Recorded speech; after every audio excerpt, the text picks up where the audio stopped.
Mi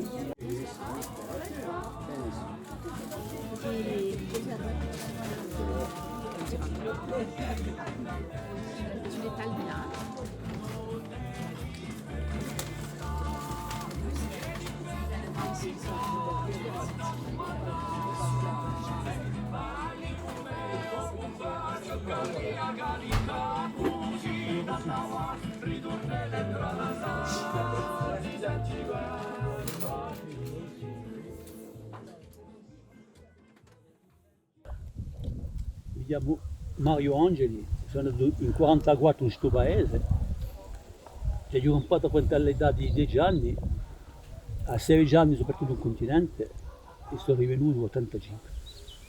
E l'ultimo campanario che ho conosciuto sono stato mio fratello Angelo, che ha devorato a fondo per queste campane.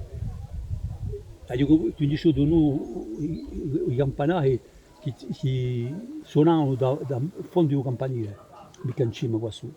E ha cominciato in fondo e giunto in cima o più vicino alle campane, e era un momento straordinario per tutti i paesani, che ogni anno stanno a sentire la maniera di suonare, che era straordinario.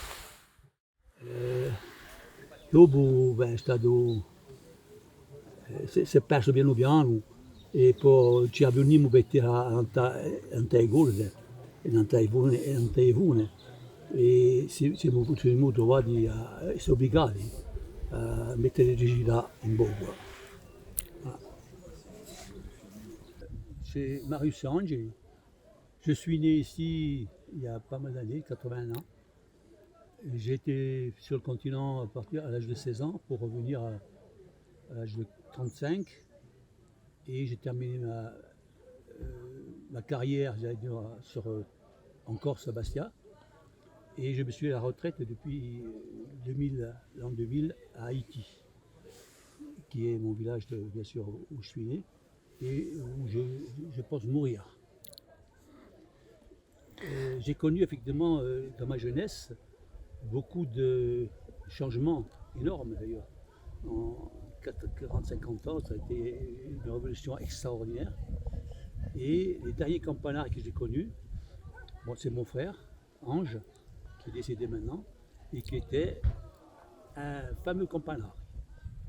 Il avait ça dans le sang, il adorait. En quelle année?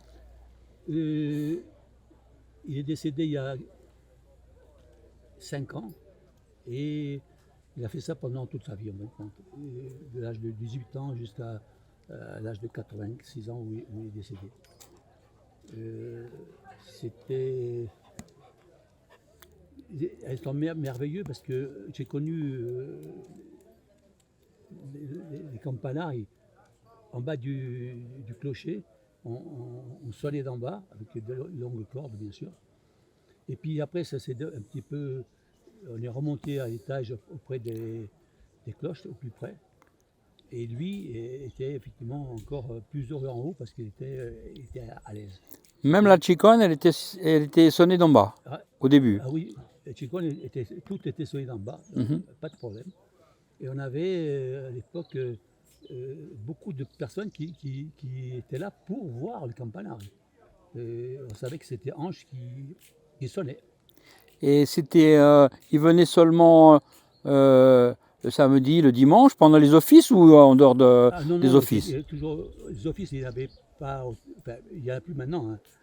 Mais à l'époque, il y en avait pour les fêtes, et de temps en temps, une fois par mois ou même tous les 2 mois, une messe à l'occasion d'une quelconque. Mais c'était pas, on n'avait pas un curé attitré. On avait un curé attitré, oui, mais qui n'était pas ici, qui venait de Rousse.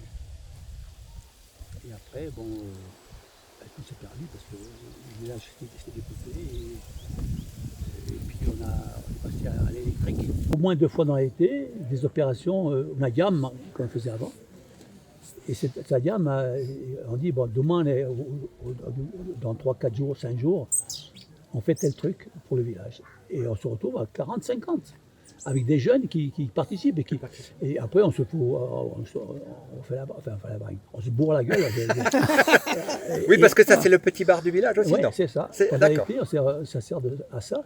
Et les jeunes sont attirés par ce genre de choses, parce qu'il y a une communion qui se fait pendant ce temps-là. Et c'est très bien. Et c'est quelque chose qu'on avait depuis que j'étais gamin. Tous les ans, chaque villageois devait 2 journées à la commune pour pouvoir faire des tas de choses. D'accord. Ça s'était perdu, et nous on a remis ça en place il y a 25 ans, ou 30 ans même.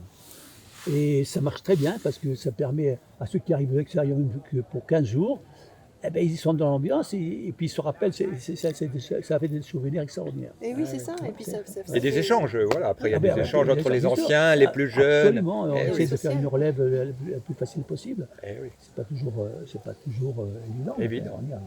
Ah, mais ça, c'est bien. On arrive. Voilà. Alors, mon Rosaille, j'ai dit à monsieur, j'ai passé 4 ans, de l'âge de 12 ans à 16 ans. J'étais interne là-bas, j'étais au collège. Au collège. Eh oui, oui. Et je disais que le vendredi soir, le samedi matin, on partait avec ma soeur, et on avait 13 ans à l'époque, moi j'avais 13 ans et ma soeur 12, et une amie, on traversait la montagne, mais on descendait jusqu'à Scout, on remontait ici à pied. Oh. Et le dimanche, on repartait d'ici après-midi, et on faisait tout le tour de l'autre côté, parce qu'on récupérait les gens de Lannes, les gens de Rouge, les gens de Saint-Laurent, de Carticaz, de Sadjet, de Gavignan, et Castinède. Et on arrivait Vous arriviez à Mont-Rosaire. vous mettiez combien de temps? 4 heures, 4h30, 5h. Vous marchiez quand même bien parce que Ah ça oui, fait à l'époque, on quelques marchait. kilomètres. À l'époque, ils étaient jeunes. À l'époque, mais même, pour aller à Lannes, maintenant, il nous faut 3 quarts d'heure. À l'époque, il nous fallait 15 minutes. Hein, Eh oui, la route, le chantier était meilleur. oui, c'est ça.